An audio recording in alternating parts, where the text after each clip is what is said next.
لطیف ہاتھ اٹھا کر بہت دھیمے انداز میں ابٹالی کو سمجھا رہا تھا کہ اس کی یہ تحریر صرف اسرائیلی حکومت اور اسرائیلی فوج کے لیے تھی، اسے ٹالی سے کوئی مسئلہ نہیں تھا اور نہ ہی وہ اس سے ناراض تھا۔ ٹالی پھیکی مسکراہٹ کے ساتھ سر ہلاتے ہوئے سمجھنے والے انداز میں سنتی رہی۔ لطیف کیتھولک ڈچ تھا، وہ یہ سب کہہ سکتا تھا، مگر فلسطینیوں کی بات اور تھی۔ جو انہوں نے کیا حالے اور حیا کو بالکل درست لگا تھا۔ وہ ماتم کا دن تھا، گو کہ یونیورسٹی میں سارے کام معمول کے مطابق ہو رہے تھے، مگر در و دیوار پر چھایا سوگ اور اذیت دل کو کاٹتی تھی۔ سمجھ میں نہیں آتا تھا کہ کیا کریں، کس سے انصاف مانگے۔ ہٹلر کہتا تھا کہ میں چاہتا تو تمام یہودیوں کو مار دیتا، مگر میں نے بہت سو کو چھوڑ دیا تاکہ دنیا جان سکے کہ میں نے ان کے بھائی بندوں کو کیوں مارا تھا۔ اور اس جیسی دوسری بہت سی کہاوتیں اسٹوڈنٹس اپنی اپنی شرٹ پر لکھ کر پہنے گھوم رہے تھے۔ وہ اور حالے بھی سارا دن سناٹے میں ڈوبی راہداریوں میں بے مقصد چلتی رہی تھیں۔ پاکستان میں اپنے لاؤنج میں بیٹھے ریموٹ پکڑے ٹی وی پر فریڈم فلوٹیلا کی خبر دیکھنا اور افسوس کر کے چینل بدل دینا اور بات تھی، مگر ترکی میں رہ کر اس ساری اذیت و تکلیف کا حصہ بننا دوسری بات تھی۔ وہ اینکر پرسن طلعت حسین کا شو کبھی بھی نہیں دیکھتی تھی، مگر یہ بات کہ وہ بھی ان سینکڑوں لوگوں کے ساتھ قید تھے بہت دل دکھا دینے والا تھا۔ وہ 6 جہاز تھے، 3 کارگو اور 3 مسافر برادر، یہ سب مختلف جگہوں سے آ کر مرمرہ میں ایک مقام پر اکٹھے ہوئے تھے۔ وہاں سے یہ پورا فلوٹیلا غزہ کی جانب گامزن ہوا تھا تاکہ غزہ کے مسحورین کو امداد پہنچا سکے۔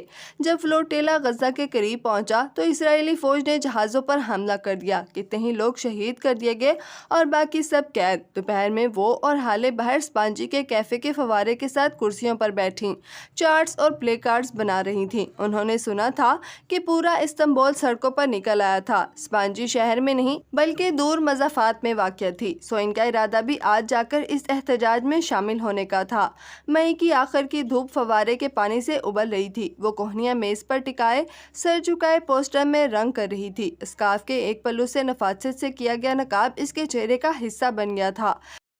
صرف بڑی بڑی سیاہ آنکھیں نظر آتی تھیں جو پہلے سے زیادہ سنجیدہ ہو گئی تھیں۔ انسان ایک ہی دریا میں 2 مرتبہ نہیں اتر سکتا۔ وہ بھی اب وہ پہلے والی حیا سلیمان نہیں رہی تھی جو 4 ماہ قبل ترکی آئی تھی۔ وہ آہستہ آہستہ نامحسوس طریقے سے بدلتی جا رہی تھی۔